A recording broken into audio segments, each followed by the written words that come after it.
Good evening. Tensions are rising in the South China Sea as Indonesia conducts new naval exercises near the disputed islands. We have live coverage. Die deutsche Verteidigungsstrategie in Südostasien ist von entscheidender Bedeutung. Das Abkommen mit Indonesien stärkt unsere Präsenz in der Region erheblich.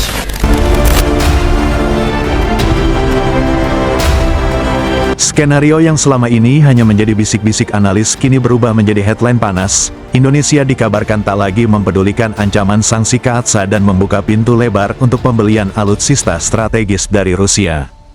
Tanpa bayang-bayang tekanan hukum Amerika Serikat, pemerintah dinilai memilih jalur independen, sebuah pesan bahwa kebutuhan pertahanan nasional tidak boleh dikendalikan regulasi negara lain.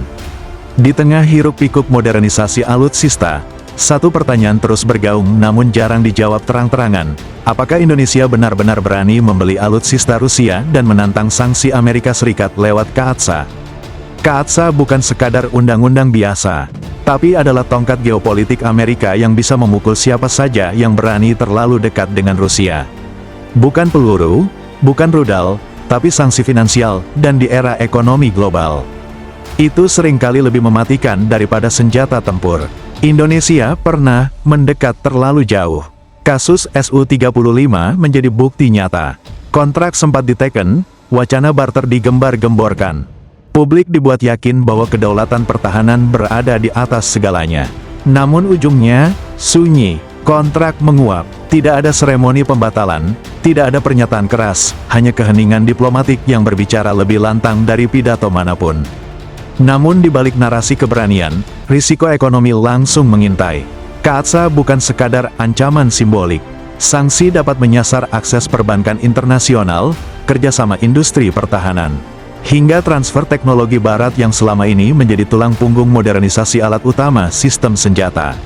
Artinya, keputusan ini bukan hanya urusan militer, melainkan juga pertaruhan finansial dan stabilitas investasi. Di sisi lain, langkah mengabaikan KATSA juga berpotensi mengubah persepsi geopolitik Indonesia.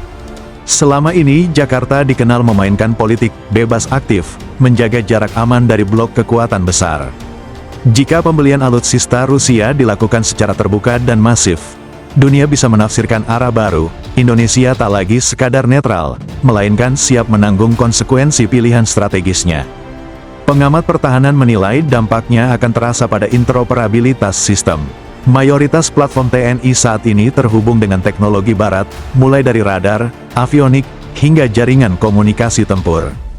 Integrasi perangkat Rusia dalam skala besar dapat meningkatkan biaya logistik, pelatihan, dan pemeliharaan, sekaligus memaksa perubahan arsitektur sistem yang tidak sederhana. Meski demikian, ada pula suara yang melihat keputusan ini sebagai momentum kemandirian. Diversifikasi sumber alutsista dinilai bisa mengurangi ketergantungan jangka panjang dan memperkuat posisi tawar Indonesia di pasar global.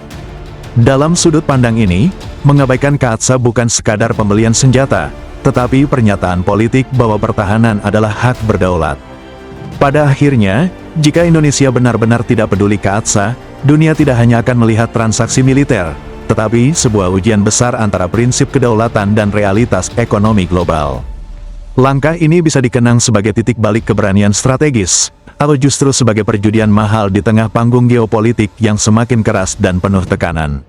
Jika Indonesia benar-benar melangkah tanpa bayang-bayang KATSA, maka dunia akan menyaksikan lebih dari sekadar transaksi alutsista. Dunia akan melihat pesan kedaulatan, bahwa arah pertahanan ditentukan di Jakarta, bukan di ibu kota negara lain.